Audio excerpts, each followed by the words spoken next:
Hey, everybody, and welcome in. It's the Poor Man Fantasy Football League podcast. We're the fantasy football show that gives you a peek inside the life and times of our Dynasty League. I'm your host, Mike, and with me, as always, is my friend Andrew.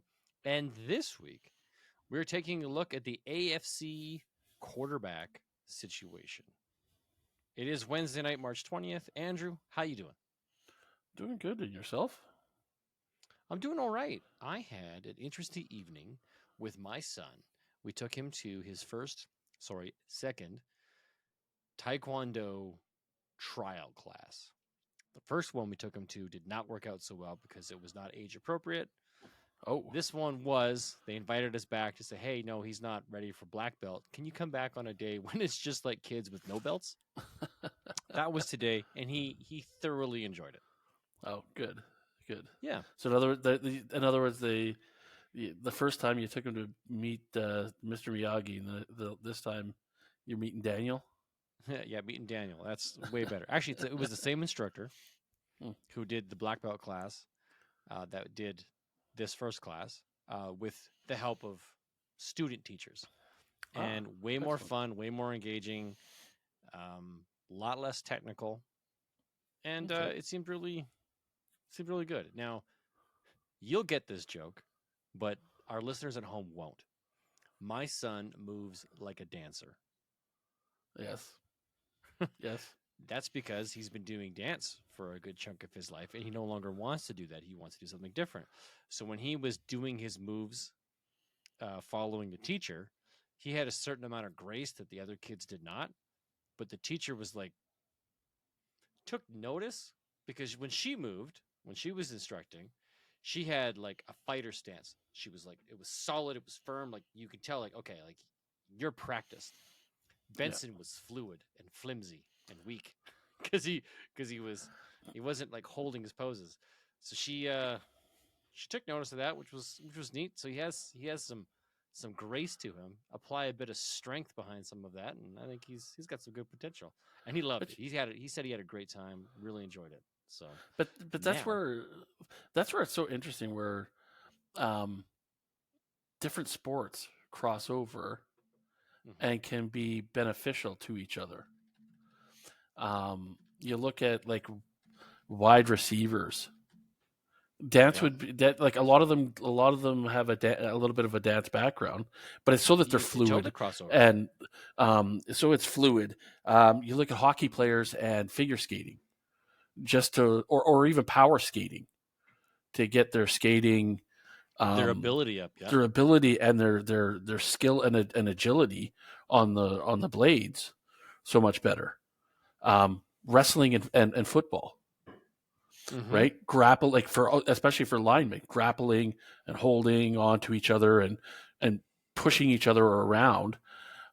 It's amazing how much different sports lend hand to each other, and you know some of the best players in any sports.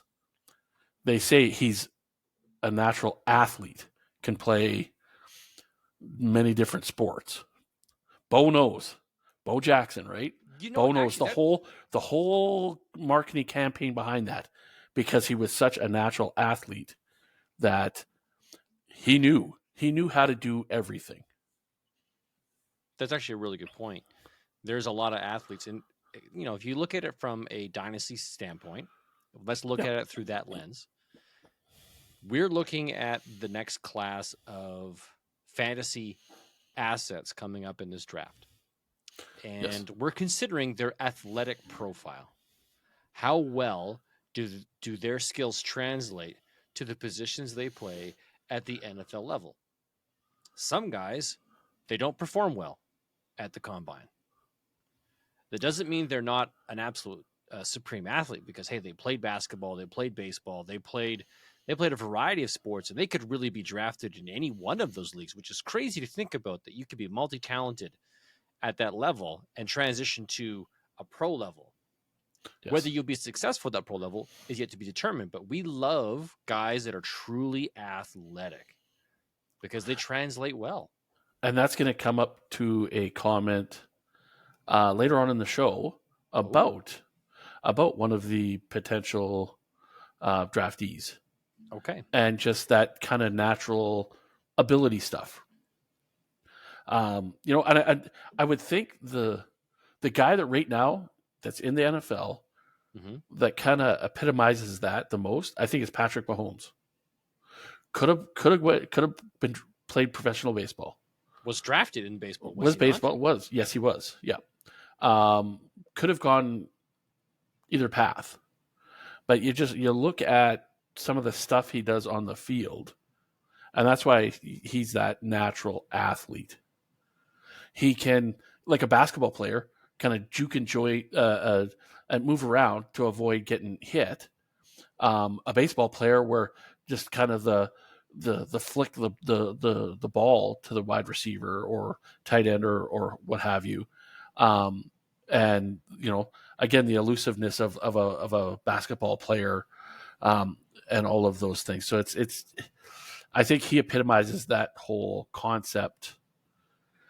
Right now, he stands out the most. Right now, from what I see, there are, I guess, a lot of guys you think about that the things they do, you can train to be a great wide receiver, a great linebacker, a great kicker.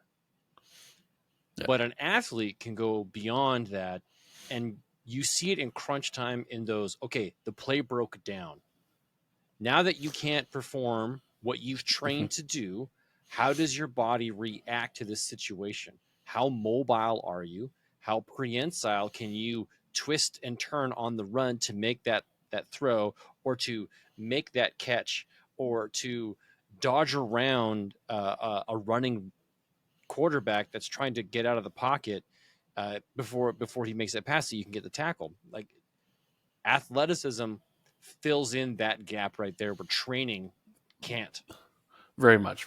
Another guy that sticks out that doesn't play anymore, and just because you talked about kind of that crunch thing, a kicker, Pat McAfee. Yep. From the Colts. You saw him where the snap might not have been perfect, and he's got to move around and then kick the ball in between two guys to get the punt off, or to run down the field and actually make the tackle himself, or even take off too. He had a couple good tackles. He had some really good tackles. Oh, there was another play where he. I was watching some highlight stuff on him this afternoon. That's why it stuck in my mind, where he recovered his own onside kick. You know how they kind of go into the receiving team goes a split, and then the wall's down. Well, he kicked it straight up the middle. It ran down to 10 yards and jumped on it himself because the line was split, thinking maybe it was going to be an onside kick to one side or the other. He kicked it up the middle, and he took off and grabbed it himself. So, I mean, just can he do stuff that? like that? Yeah.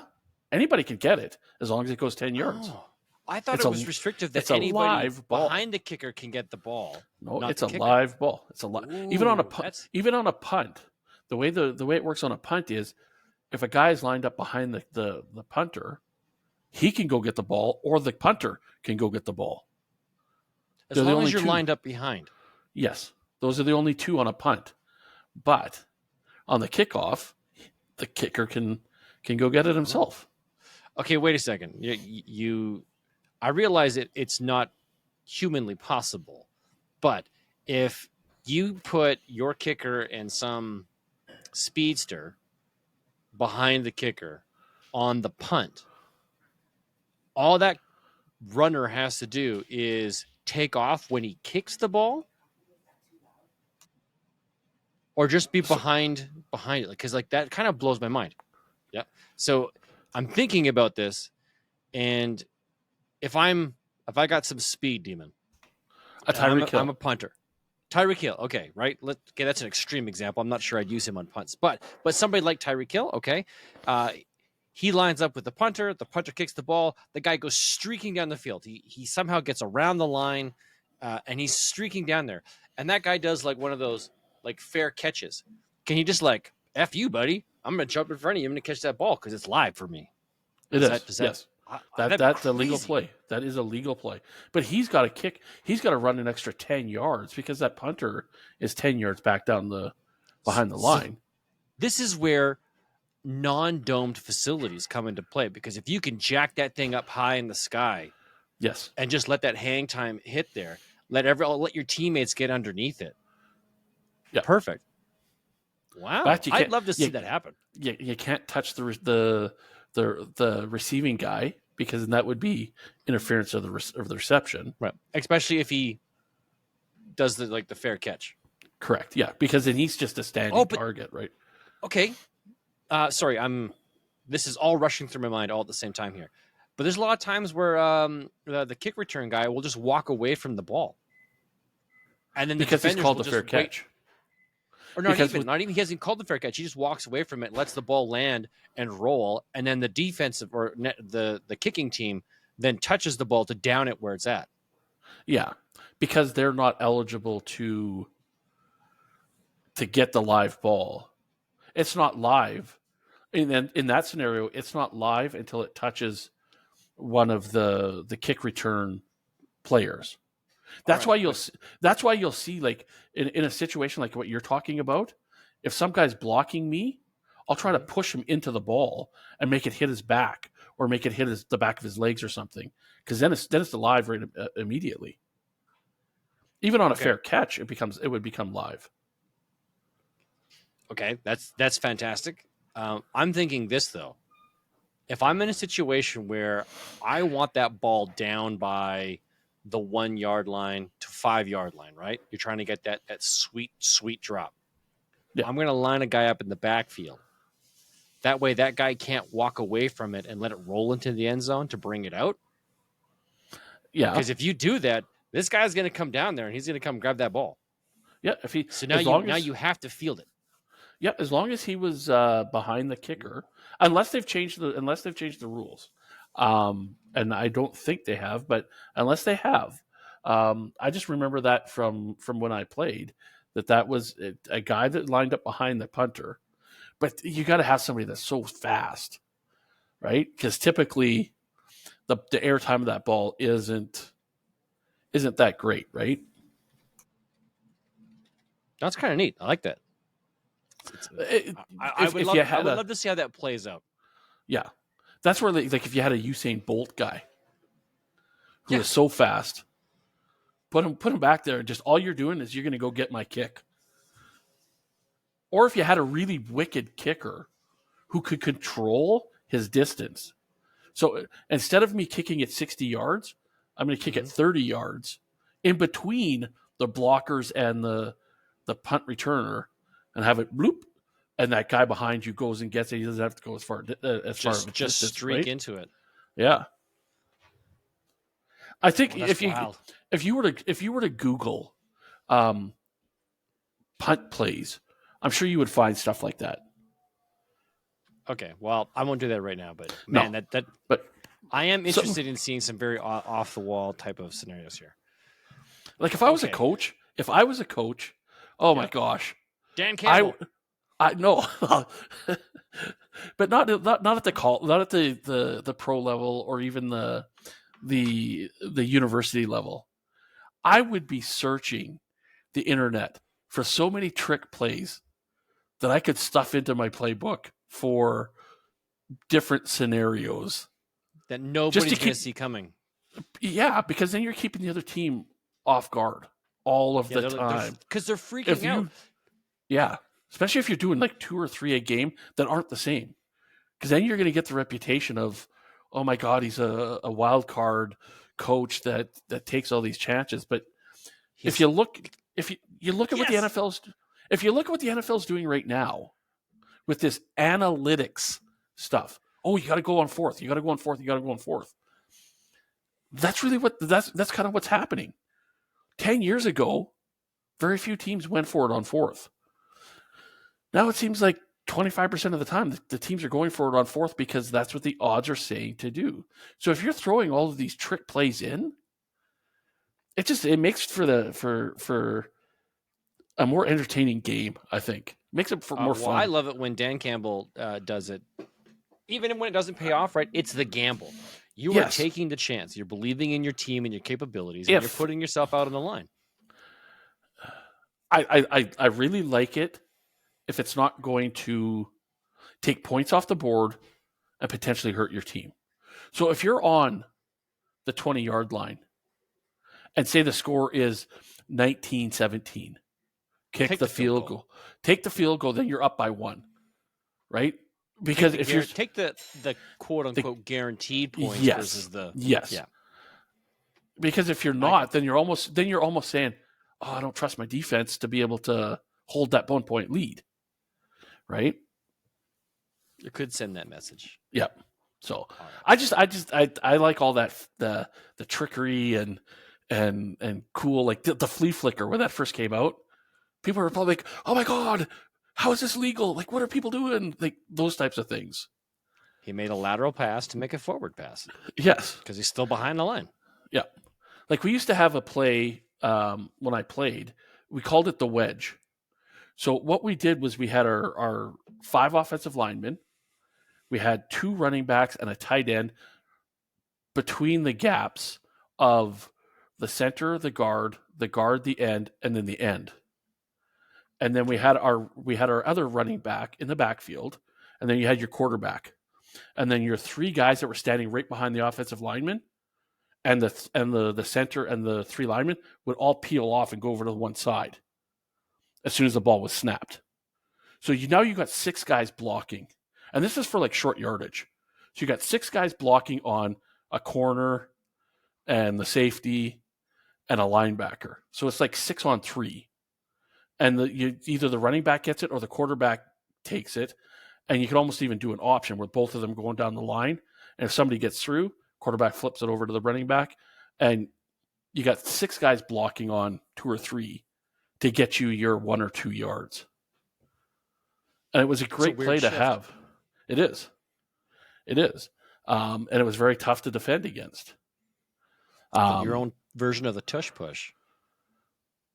Yeah, kind of, but not somebody behind. It's hard to defend against. You guys know it was coming. You needed the 1 yard, but what do you do to stop it? There's nothing. Exactly. Unless you had a speedy guy coming from the backside. Exactly. Which is really the only weakness, but depending on your opponent, they might not have an asset like that can. And if you're doing it 2 or 3 times a game and they start to shift over, instead of your quarterback following, he makes it look like he's going to follow and then just boots it the other way. So it's, all that trickery and all that kind of stuff. Yeah. And again, you don't see a lot of that from the risk taking in a pro or college game. That's more at the high school and bantam and peewee levels and stuff like that, where they get all trickery but those are the fun ones. Those are really fun. Anyway, sorry, I didn't mean to steal the show. That's you weren't stealing, man. You just added some good stuff to it. All right, well, let's talk about some football news because there's been a little bit. The biggest piece of news I want to hit everybody with because I'm sure everybody already knows. Justin Fields was traded to the Pittsburgh Steelers to compete, not really compete, but to be on the roster with Russell Wilson. So who's the starter? Well, they say Russell Wilson's going to be the starter, and they're going to work on Justin Fields making a comeback, right? Because really they have Russ for 1 year. Yeah, I think they've got a perfect opportunity. Remember San Francisco 2 years ago or 3 years ago with Deebo Samuel, running back, wide receiver, doing all that stuff out of all blah, blah, blah, blah. You got that opportunity now with your 2 quarterbacks.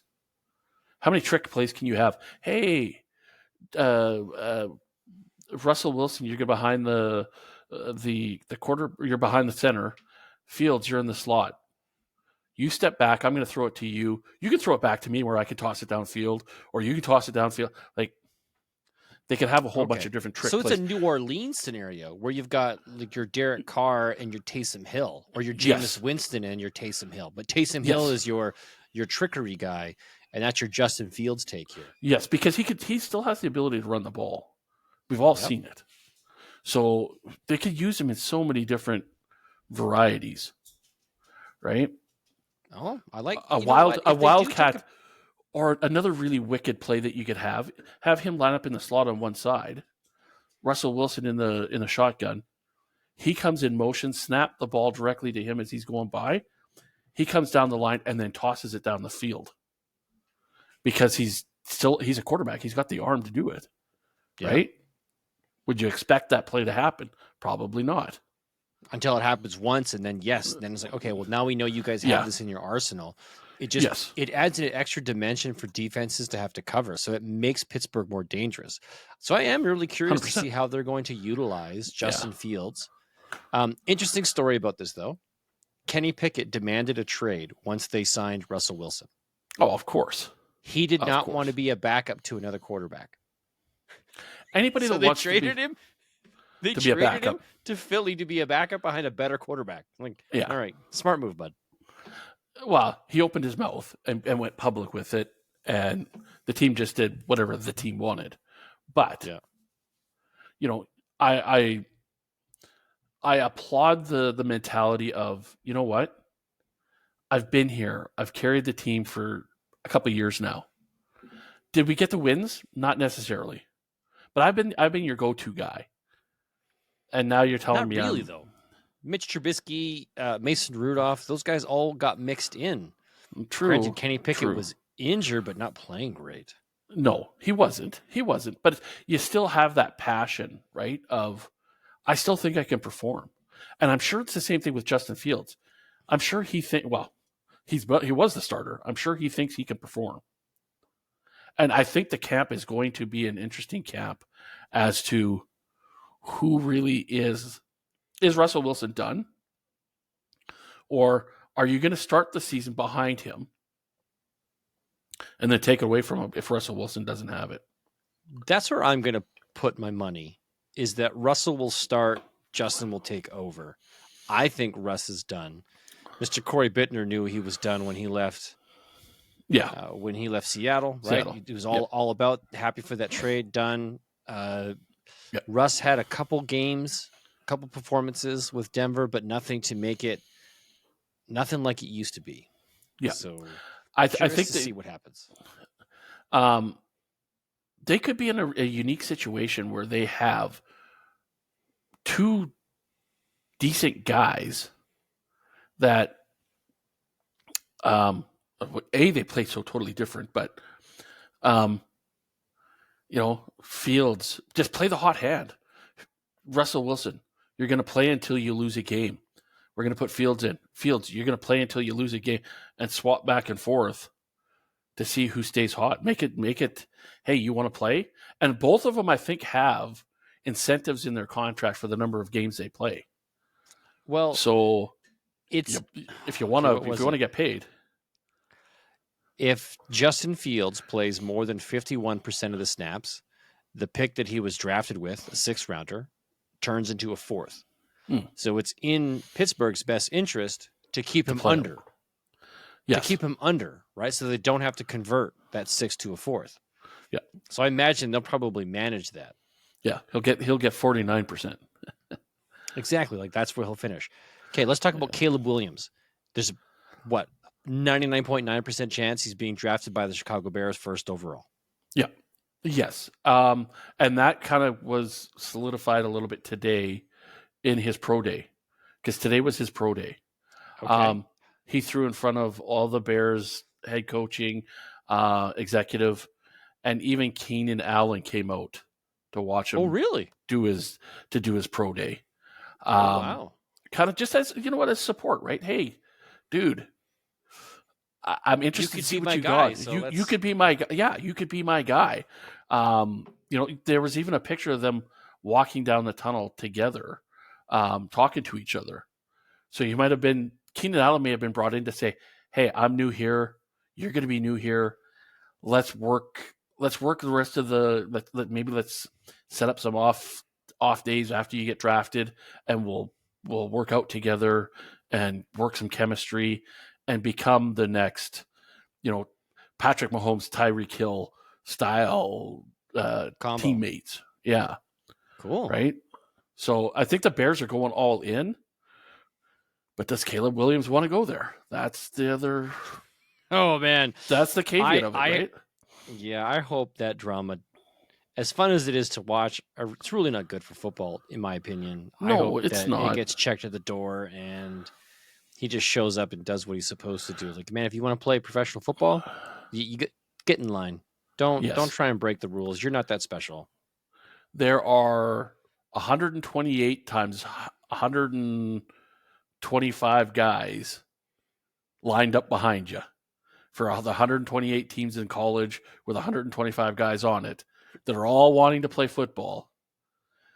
If you bring that drama queen into the mix, you're right, Mike. There's going to be other guys that want it more.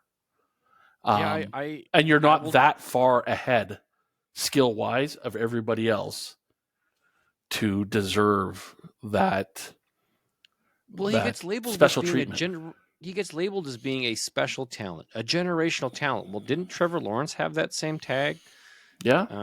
There's some other guys that also had that same tag that didn't really pan out, that aren't living up to the hype, and because it's a lot of hype to live up to. Well, and it's a lot of pressure too. Yes. Mm-hmm. Yep. And again, it becomes a character thing where you know what? Hey, if you're walking in with this attitude like you're better than the rest of the team, the 5 guys in front of you that are blocking, take notice of that. And do I block or do I slide the block? I can't remember what my play is. Maybe this will shut you up, Mr. Quarterback. Right? Fair enough. Next piece of news we kind of talked about already. Keenan Allen traded from the Chargers, goes to LA. Yep. Leaves LA. Who's going to catch balls over there? Quentin Johnson and Jalen Guyton? I think they signed. Who did they sign as a tight end? Like, I don't know what Harbaugh is doing, but man, you need receivers. Yeah, you got rid of your 2. Yeah, it's. I think I said it to you. I think I don't know if I said it on the podcast last week or just when you and I were talking. I'm wondering if Harbaugh is cleaning house to build his team. Sure. Yeah, you did. We did talk about that. I totally agree that he is going to build his roster. Yep. He restructured his 2 defensive players that he wants to keep. So guys, stay on the team. Let's figure this out. Yep. Make the money work. Get rid of the 2 highest paid wide receivers on your team, and now they rarely finish a season, right? They're always getting hurt. Sure. So. But you have a really good quarterback in Justin Herbert. You need to give him somebody. Right now, you've got Gus Edwards and a wide receiver who can't catch the ball. I'm pretty sure Quentin Johnson is only on that team because they spent a first-round draft pick. If they spent anything else but a first-round draft pick, I'm pretty sure he would have been cut or moved or relegated somewhere else. He would not be sitting on this roster. Yeah. Oh, for sure. For sure. So it'll be interesting to see what they do in the draft this year. Maybe they grab a wide receiver. They have the number 5 pick. There we go. They could go after a good, talented wide receiver. They don't need the quarterback. Neighbors. Right? So what? They don't need the quarterback. Oh, sorry. Yes, you're right. They do not need a quarterback. Oh, did you think I said they need a quarterback? Yeah, I'm like, what are you talking about, man? They got Justin Herbert. Like, they should be pretty happy with that. Yeah. No. Go get a receiver. They do. They haven't won nothing. And they're not going to win nothing with the Chiefs in that division. Sorry. Sure, yeah. It's going to be an uphill battle for them, most certainly. Yeah. It's not going to be an easy build. Yeah. Well, I'm going to keep my eyes, one, not just because I love John Harbaugh, but because it's an interesting situation where you cleaned house of your skill players. You don't really have any left. So what are you going to do? Let's see what happens. The next 2 or 3 years is going to be very interesting there. So, I mean, you're expecting them to lose and be losers for a while? This year, yeah. Okay. Because like you said, they've emptied out their cache of players.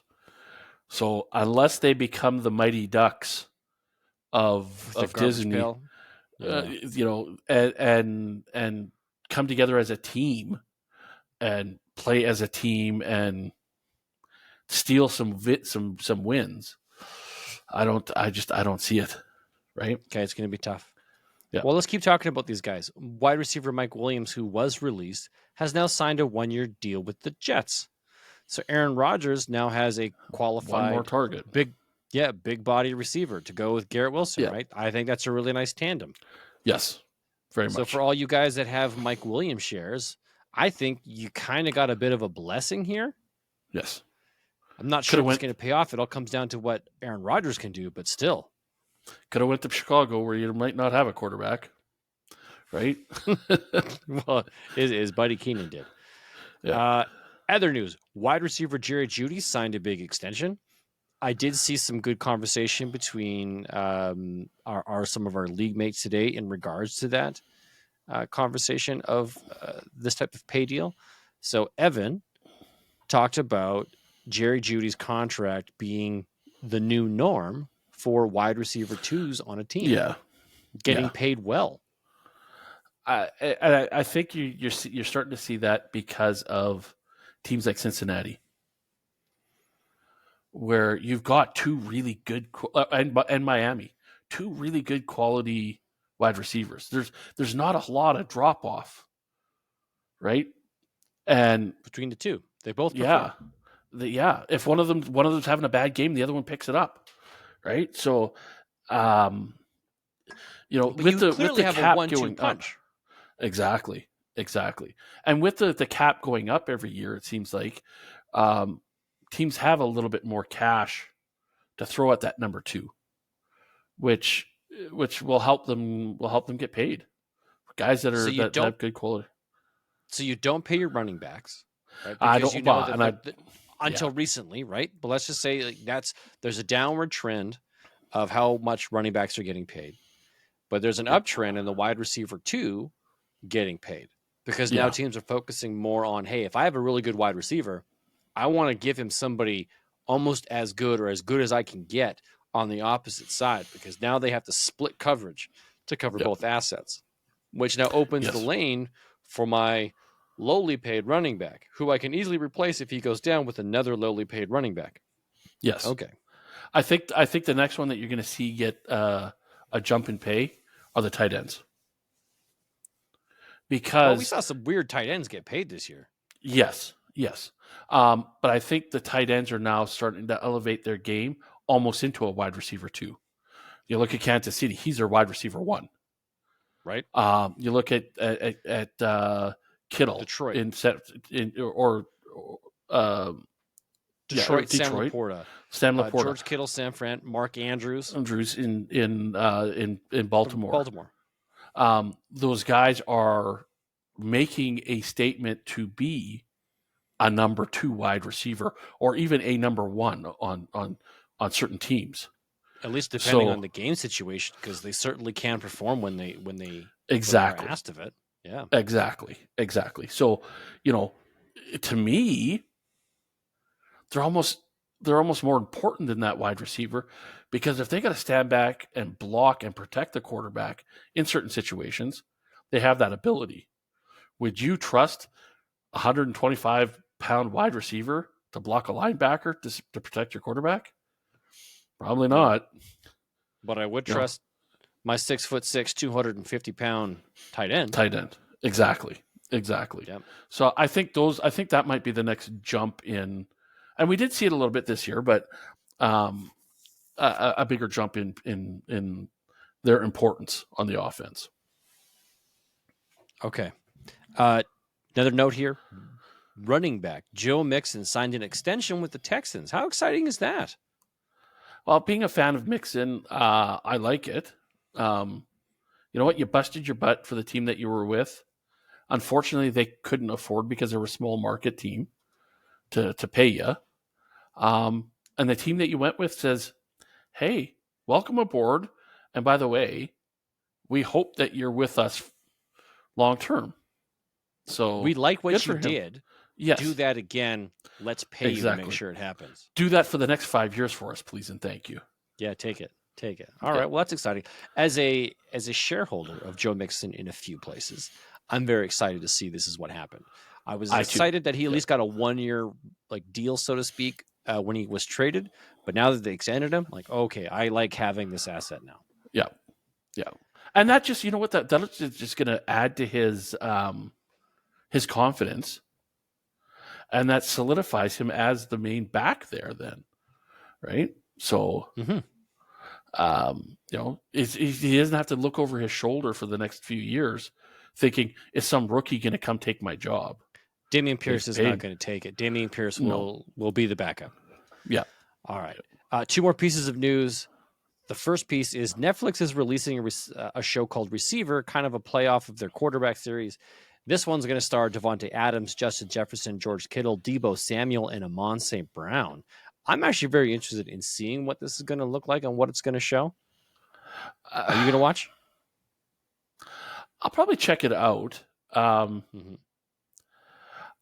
You and I have kind of had this conversation a couple times in the past where I don't necessarily like.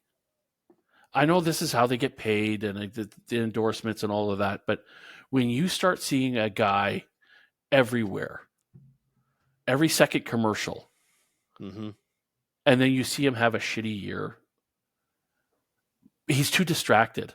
And I would hate to see that happen for a lot of these guys, because a lot of these guys are good top players. But I'd hate to see Amon St. Brown have a bad year because he's so distracted with the fame and the everything that goes along with the TV and all of that, and you're distracted from doing your job. I think that's what hurt Mahomes and Kelsey this last season. They were too busy making commercials, and for the first 3 quarters of the season, yes, they were winning, but they weren't the same as they were the year before. And I think it was just too many distractions going on. The whole Taylor Swift stuff, the whole, you know, Head and Shoulders commercials, and the State Farm commercials with Andy Reid and the Nuggies, and all of that stuff. You know, It's just too many distractions. Just play. We're paying you good money. Why do you need to go and do all that other stuff? Just play the game. Stay focused. The game. During the season, play the game. So what do you think about Travis Kelce trying to ink a deal to become the new host of the resurrected show, Are You Smarter Than a Fifth Grader? Again, you know, from Wait his... You're retired? For your college history, don't be going on a show like that. You got kicked out of university for a bit. You got kicked off your football team and kicked out of the university for a bit because you weren't paying attention to what you were supposed to be doing. But no, I don't like the idea of him trying to throw his hat in the ring for that. It's just, again, too many distractions. Okay, last bit of news you've got listed here. Cardinals open to trading pick number 4. I saw that come up this afternoon. The actual headline was Cardinals are entertaining phone calls for trading away the 4th pick. Sounds like JJ McCarthy might go number 4. Oh, that's what I'm hearing. That's why they're open to trading the pick. They're like, hey, they don't need the quarterback, right? So no, but it does mean they lose out on Marvin Harrison. Yes, but do you think Harrison's going to drop to 4? Yeah, I think it's going to go Caleb Williams and then Marvin Harris. No way. I will take a money bet on that. It's going to go quarterback, and I bet you quarterback. The first 4 picks with the quarterback. Wow. All quarterbacks. Washington is not missing out on picking a quarterback at number 2. Who's number 3? Everybody, the first 3 teams need quarterbacks. So, wow. Chicago, number 1, Washington, number 2, New England, number 3. All 3 are going quarterbacks. Wow. Because they don't have quarterbacks. True. And we're going to talk a little bit about that today. Okay? True. Then, number 4 is the next one in line. So Arizona's probably going to go Marvin Harrison, unless someone's like, hey, I really need a quarterback, and I don't want to take my chances that the one I want, probably JJ McCarthy, because he's like that next tier down. Yeah. I'll trade up for number 4, get that, draft JJ McCarthy. That means the Chargers at number 5 will be sitting there looking at Marvin Harrison and Malik Neighbors if they're going wide receiver. Whew.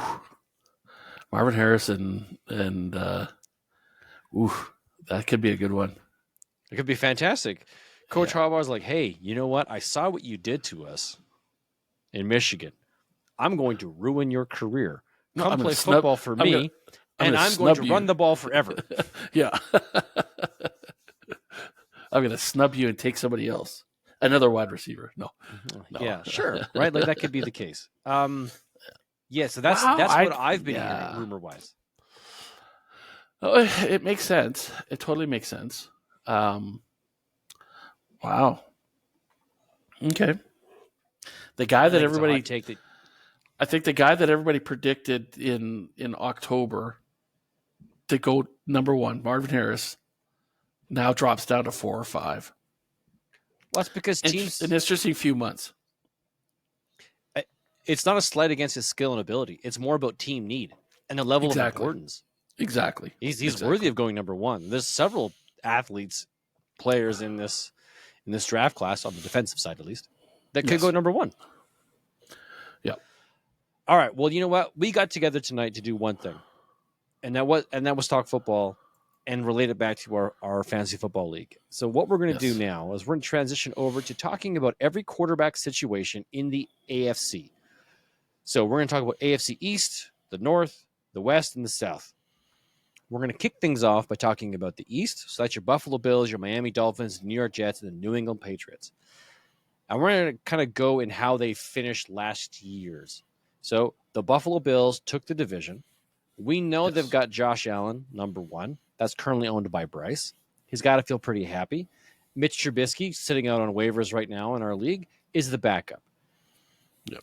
I don't think there's much question here. It's Josh Allen or bust. Yeah. Right? Yeah, Trubisky's there in case Allen gets hurt. Plain and simple. Do you think Trubisky's worth owning in a single quarterback league? Do you think he's worth owning as a backup? Oof.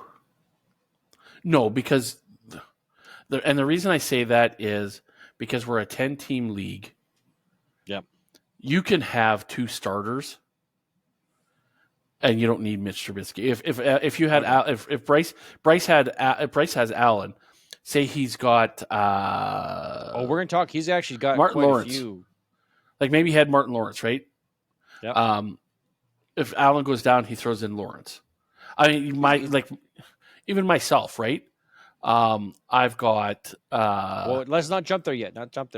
But I'm just saying, in this situation, you're happy with Josh Allen. You're probably playing him week in, week out. You don't feel the need to have Mitch Trubisky. It's a clear-cut situation, right? Okay. Exactly. Miami Dolphins. Again, that's the same situation. It's Tua or nobody for them. Well, in this case, I didn't recognize the backups they have on the roster. So I listed here their backup is no one of note.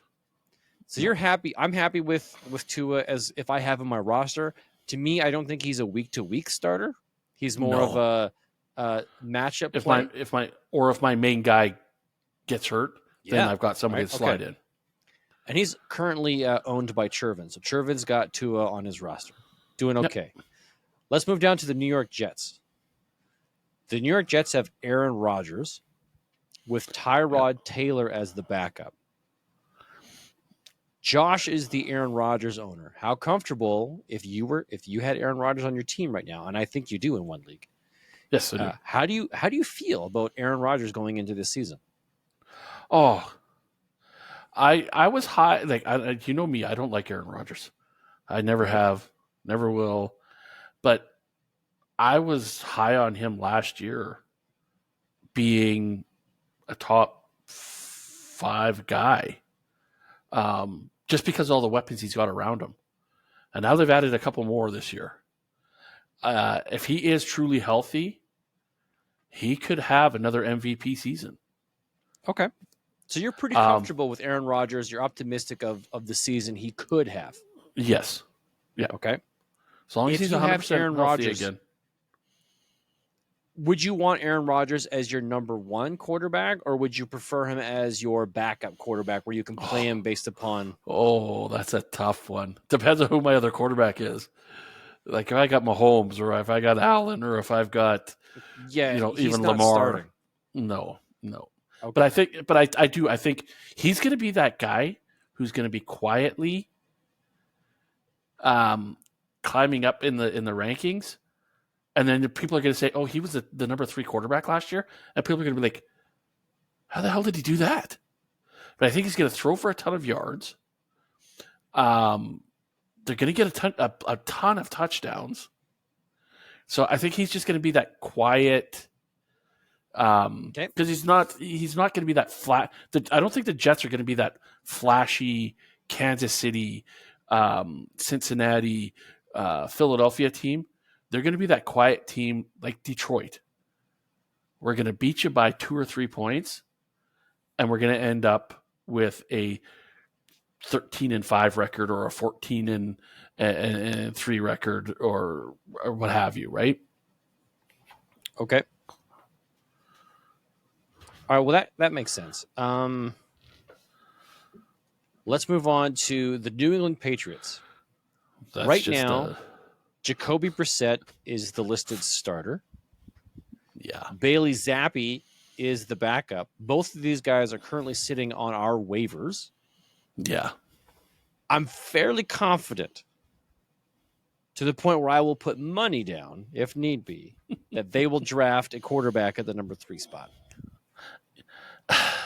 That whole team is an influx. New Sure. new coach.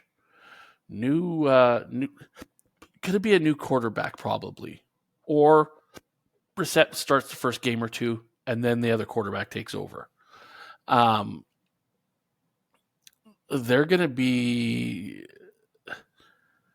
unfortunately they're not going to be very fun to watch, I don't think, this year. No. You're right. I agree. They will not be fun to watch. So yeah. If you're hurting for a quarterback, go grab Brissett. And again, it could Jacoby Brissett will start over Bailey Zappi. That's the thing. I don't know. Go grab both of them off the waiver, sure. And then they could be your bye week guy. I think Jacoby Brissett is worth holding if you need depth at quarterback. Let's say you've only got 2 or 3 on your roster, and you got it's dynasty. We got some bench room. Yeah, I'd grab Jacoby Brissett. Now I'm happen to be overloaded at the quarterback. Yes, you have 7 or 8, don't you? Yeah, it's a ridiculous amount. But I think even with Jacoby Brissett potentially being the backup to whoever they draft, I still think I'd have him just in case. Yeah. Excuse me. I just he's going to be down in. Even if he played the whole year, because of the way the team is set up right now, I would bet he's going to be like the number 25, 26, 27 quarterback. Well, that's better than some of the other starters, right? Because there's 32 teams, 32 starting quarterbacks, and you think he's going to finish at number 27? That says a lot. Okay, well, he's not going to win you a championship. No, he's not. But he might be a good guy to have in case of a bind, right? Because if he does become the starter, because let's say, hey, their rookie injury occurs, it's either do you turn to Bailey Zappi or Jacoby Brissett? Well, Jacoby Brissett is the veteran. Season. Yeah. He had a great season going on down in Cleveland before he had to turn the reins over to Deshaun Watson. So, so again, for a short-term period, he could be a good asset to have. Yes, good filler. All right. Well, speaking of Deshaun Watson, let's move down to his division, the AFC North. Last year, the Baltimore Ravens took it with MVP Lamar Jackson, currently owned by Slick. I think he's happy. No one to note as a backup here. So to me, this is a team that relies solely on their quarterback. If they lose that quarterback, there's no one behind it. Tyler Huntley's gone. He's actually moved over to Cleveland. I'm not really sure what they would do as a replacement to Lamar Jackson. Here's another thing. If they're like 5th or 6th round, they may steal a quarterback that might be their quarterback in the future.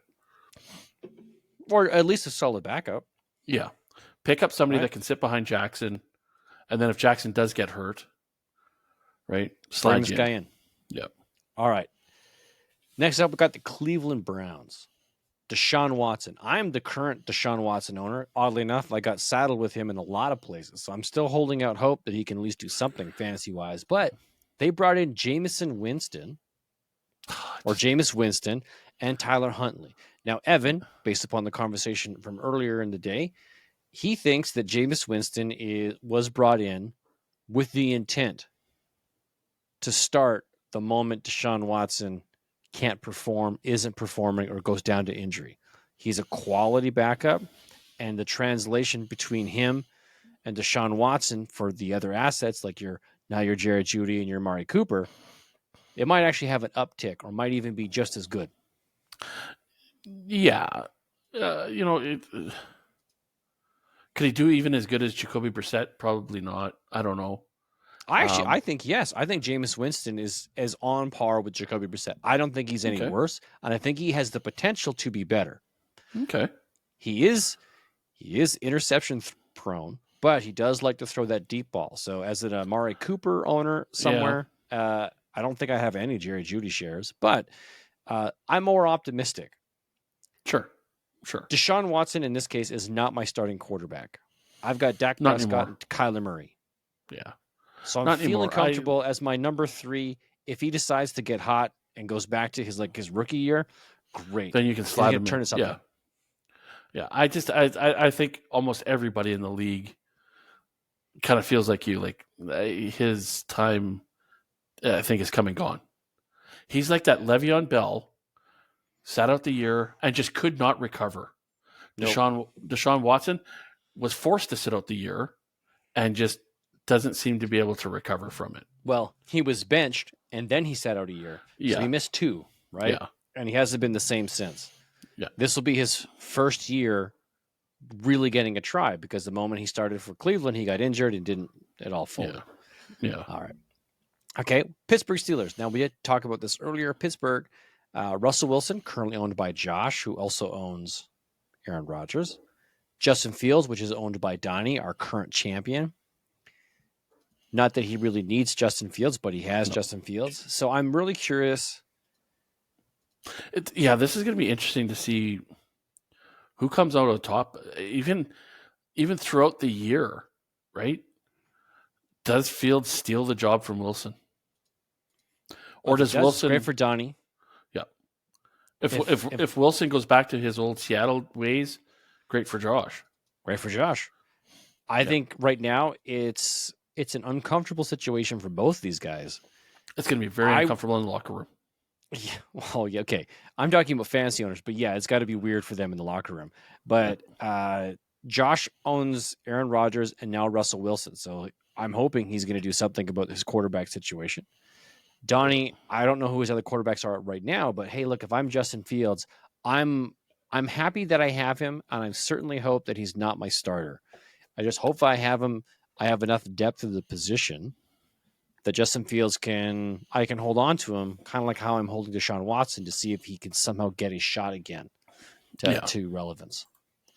And last of the division, the Cincinnati Bengals. Joe Burrow is owned by Marvin, who had a terrible season. And the backup, Jake Browning, who actually performed rather admirably, is owned by Bryce. Yes. So that's a quality backup to own. Yes, very much. Sorry, I'm just going back to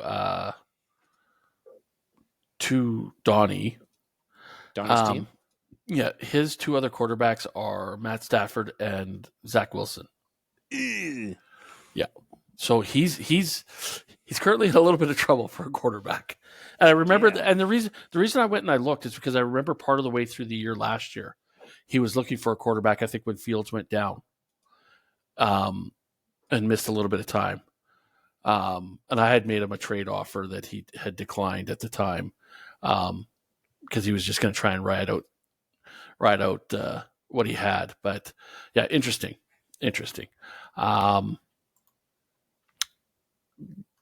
Going back to Cincinnati, they had a really bad offseason or a bad season last year. Injury bug got the best of them. They did. And then I think the confidence got the best of them because their confidence kind of went out the window. Even though Jake Browning did play really well, like you said, won them a few games, but they weren't consistent. I think this year they will get it back on track, and I think it's going to be a Lamar Burrow show. In the division. In the division, yeah. And I think, well, I'd love to see Joe Burrow make a comeback, a confident return. Yeah, yeah. I mean, when you look at the other four, Deshaun Watson, Winston, Wilson, Fields, like those guys right now from a skill position, they can't even light Burrow's cigar. It's not. Okay. I don't have the confidence in any of them. Okay, maybe not from a quarterback standpoint, but I would not count out the Pittsburgh Steelers from being contenders in this division. They've done a whole lot in this offseason to kind of bolster the whole franchise. Yes, I agree with that. But can they all gel together?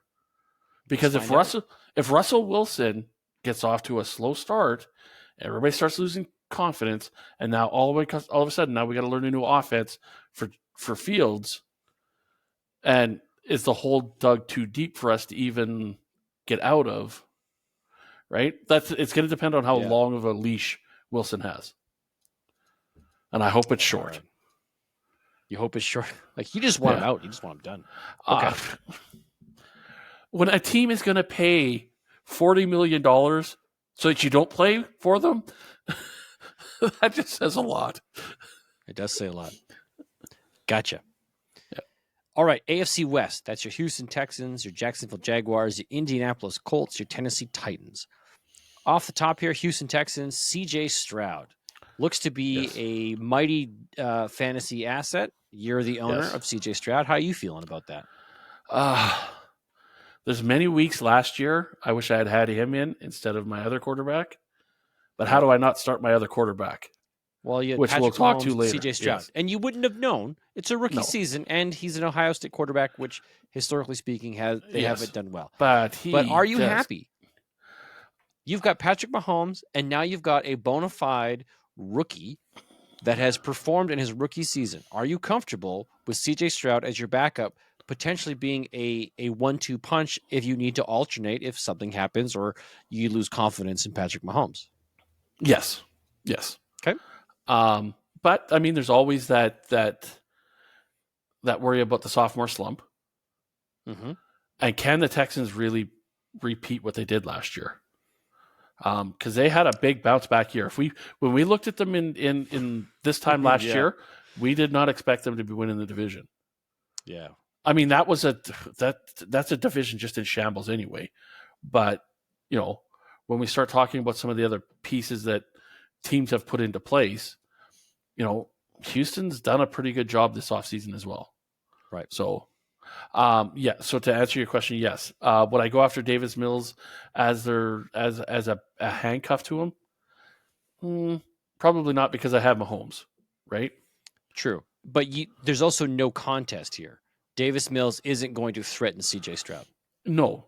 But if Stroud was to go down to an injury, would I be like scrambling to grab David? No, I'd probably look for somebody else other than Mills. Okay.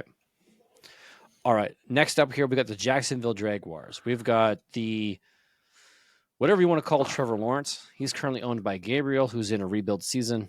Mm-hmm. As the starter, they just traded for Mac Jones. Mac Jones is currently on the waivers because, he's Mac Jones. Yeah.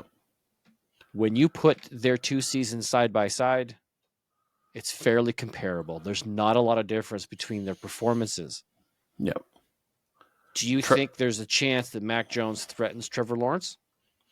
No, I think the season that Trevor Lawrence had the year before really has earned him that starting spot this year. Trevor Lawrence, the whole team, everybody was on such a high because of the way they finished off the year. Even how they started the year. And even, yes, exactly, the way they started the year. And then they started to peter out. And do you put that all on Lawrence? I don't know. Or do you put it on the whole team? I think you put it on the whole team. I think there's a lot the team can share, but obviously you have a quarterback. He is the focal point. Should carry a good chunk of the burden. Yes. I would be, if I'm the Trevor Lawrence owner, I'm feeling okay. I just don't want him as my starter. I don't feel comfortable with Trevor Lawrence as my number one quarterback. I'd be okay with him as my backup or as my third, but not as my starter. And I think Mac Jones is a great backup because I think he'll be a quote-unquote quality backup if Trevor Lawrence does go down, but not enough to threaten him. You know, I would look at Lawrence that, okay, if it was slim pickings out there, you know, Lawrence could have a bounce back here and become a top 6 or 7 quarterback again. I don't see it. I don't see it personally, but he could because the weapons are there. The team just need to get back all on the same page and gel again. Wait. Pause. Hold that. Do you think Gabe Davis is a weapon?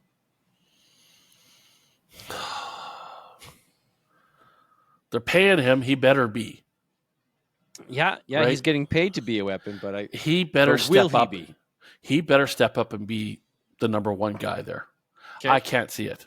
Number one. No, Christian Kirk's the number one. I know, but you said Buffalo, pound salt.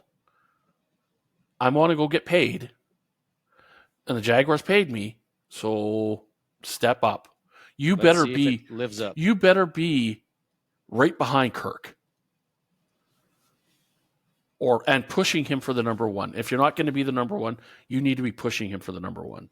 So that's why I think this is where Lawrence could have an opportunity. Now he's got 2 weapons. If Davis does perform, he's got two. He's got 2 quality, not great, but quality weapons. That it could be an interesting tandem. Okay. So, well, we'll see what happens. I don't think Gabe Davis is anywhere near Calvin Ridley, but no, and I don't have the confidence that Lawrence has the skill set and the assets to do it. But all right, it could happen. I think we're in agreement there, though. Yeah. Let's talk Indianapolis. They have Anthony Richardson coming back off of injury. Yeah. Chervin's the owner here. He was a high draft pick. I think he was the back of the first. Yep. And the backup here is Joe Flacco, which you happen to own. I still have him. Yeah, you still have him on your roster. I'm not sure how long you're going to keep him, but I don't think Joe Flacco is a threat to Anthony Richardson. No. But Joe Flacco might be worth holding. Not that you need him with C.J. Stroud and Patrick Mahomes, but if somebody needed a quarterback, Joe Flacco might be someone worth having on your roster because Anthony Richardson, I don't know where he's at in his recovery, if he'll be ready for week 1. And if he isn't performing what's needed to be, Joe Flacco is a gunslinger, man. And they've got some talented wide receivers, so that could be really good. But like you said, cutting logs Joe, sitting on the bench sleeping. Yeah, Sleepy Joe. Yeah. Not Sloppy Joe, Sleepy Joe. Yep. Oh. I just that whole team. That's like what we were talking about earlier with the Patriots. That's a team. The whole team. Oh, it's a team in shambles. Like, where's their identity right now? Where are they going? What's their story other than maybe second last place? It's going to come down to what Anthony Richardson what he is or isn't able to do. If Anthony Richardson comes back and lives up to the hype, because to me he's long forgotten already. Yes, because he was injured, done, right? Okay, rookie season lost. To answer your statement, or sorry, to kind of jump in and interject here, it all comes down to their identity is going to be Anthony Richardson. They've got talented receivers and a talented running back. They have the ability to win games with Gardner Minshew, which means they should be able to win games with Anthony Richardson if he lives up to the promise that was invested in him. Yeah. So we'll see. Time will tell. And this This next one is an absolute laugh to me. Yeah. The Tennessee Titans with Will Levis and nobody. Yeah. It's again, that's another team that's like, tell me the story. Like, what's going on there? Like, I've got a bunch of aging wide receivers in Calvin Ridley and DeAndre Hopkins. I've got Tony Pollard, a cast off from the Dallas Cowboys because he couldn't live up to the hype.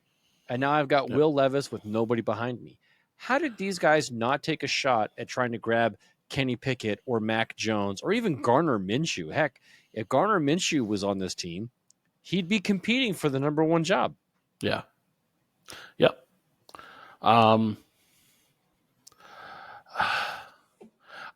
This conference could have the bottom three teams. Jacksonville, Indianapolis, and Tennessee. No. The conference. Right. New England, Indianapolis, and Tennessee. Oh, could be the bottom three teams. Okay, fair enough. Yeah. I don't have a lot of hope for Tennessee this year. I think it's going to be a dumpster fire. I'm not confident in anything that they have when Will Levis is the QB. Yeah. And the fact that there's nobody of note behind him, and they didn't pick up anybody in the draft, like, are they going to re-sign Ryan Tannehill? I hope not. Yeah, like, I mean, sure, you got to have somebody. Yeah, you got to have somebody, right? Oh, it's a gross situation. Yes. Well, let's talk about a division that's actually fun. Yes. The AFC South. The Kansas City Chiefs, they have Patrick Mahomes, which you're the owner of, and nobody else of note to talk about, right? You're not worried about Patrick Mahomes because Patrick Mahomes is still going to do Patrick Mahomes things. And if he goes down, at least you have CJ Stroud to cover him off. Yeah. But there's no one contending or pushing Patrick here. No. I think they're one weapon away at wide receiver. Yep. To going back to a three-peat. Okay.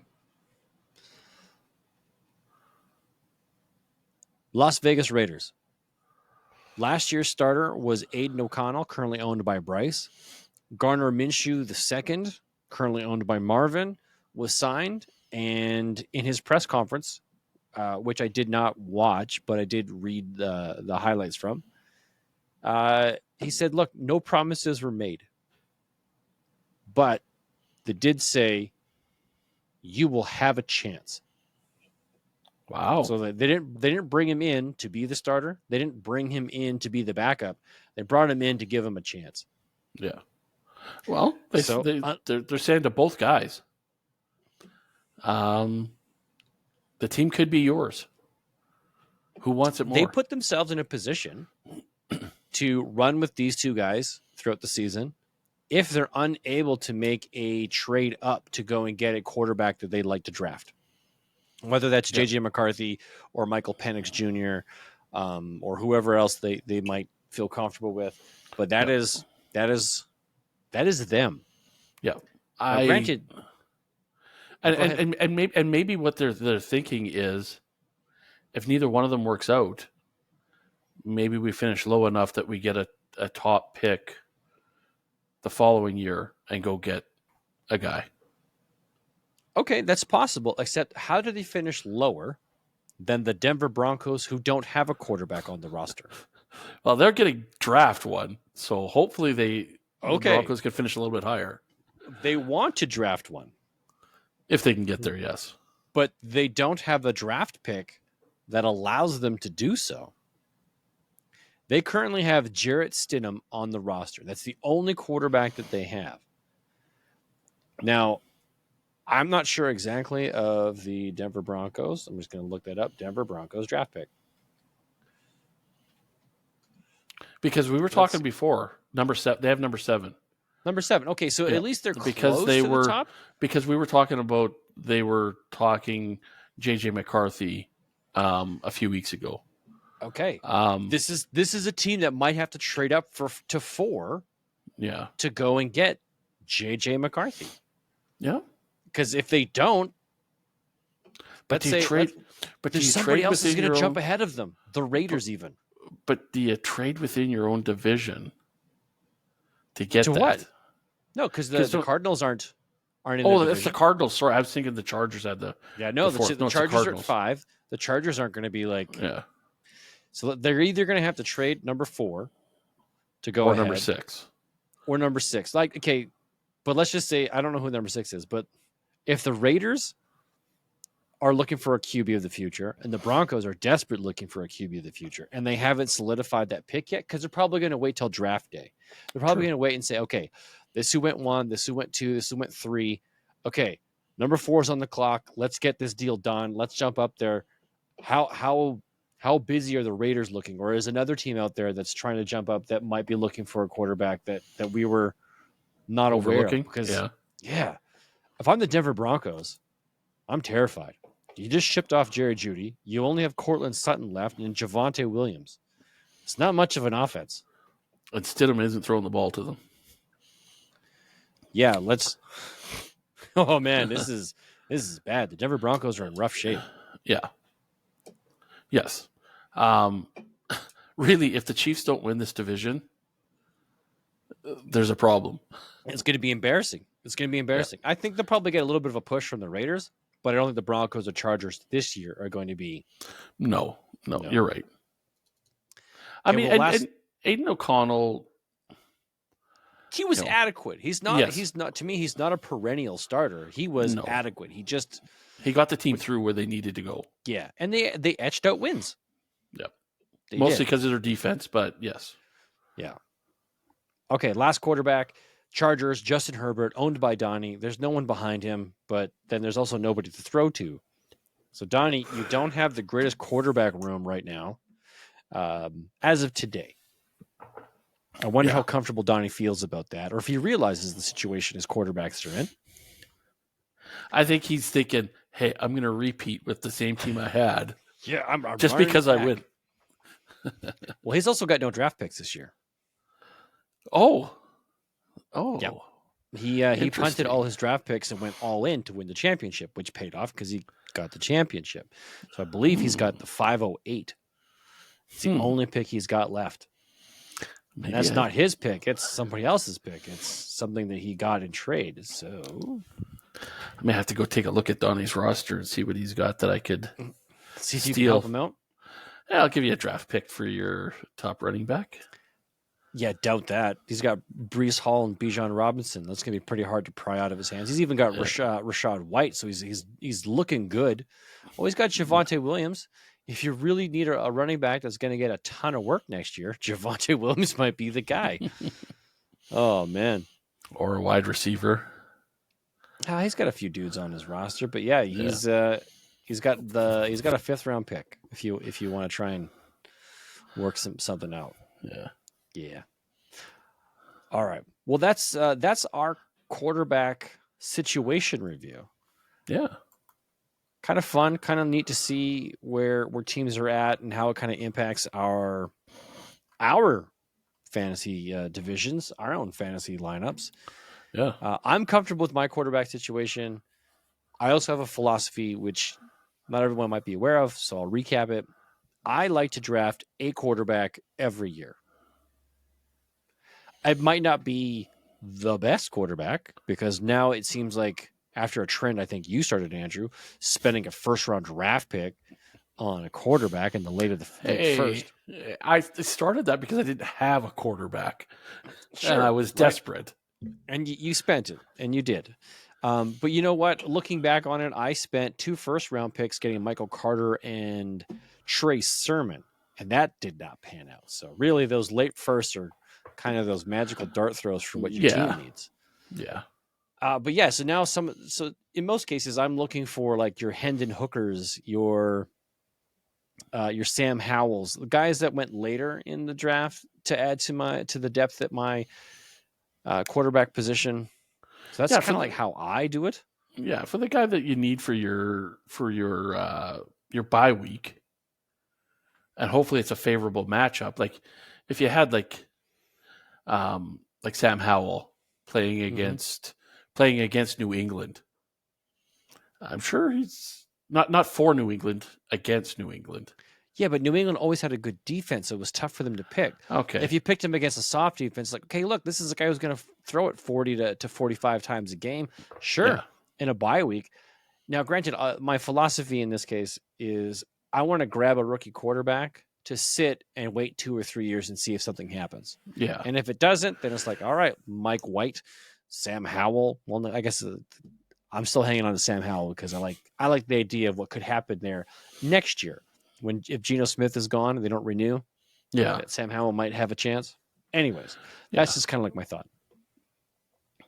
Well, and some of those guys do take a few years to really get the ball rolling. Like you look at the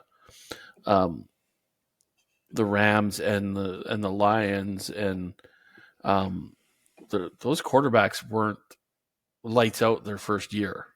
No, It took them a few years. It took them a couple of years to really become above average quarterbacks. It takes time. Some guys need time to cook, sit behind someone. Jordan Love, another great example. Yes. Great year last year. And yeah, he's emerging. Yes. Yep. So like to me, that's a guy you grab, you hold, you hang on to, and see if something happens. And if it does, great. And if it doesn't, well, you know what? You let it go and you move on. Just because he's got a cool name, 3 years from now, Billy Zappi will be the guy. Sure. He does have a pretty cool name, though. He could zap that ball in there. Oh, it's like there's so much that could happen because it's so cool. The potential is fantastic. Yeah. All right. Well, that's it for us this week, folks. Thank you very much for hanging out with us. We greatly appreciate your time. Boys, the season is on the horizon. I can see that many of you have returned to the chat. You've taken the hiatus. You put it on the shelf. Now you're back into it. You're updating your rosters. You're chatting in the team chat, which is fantastic. Good to have you back.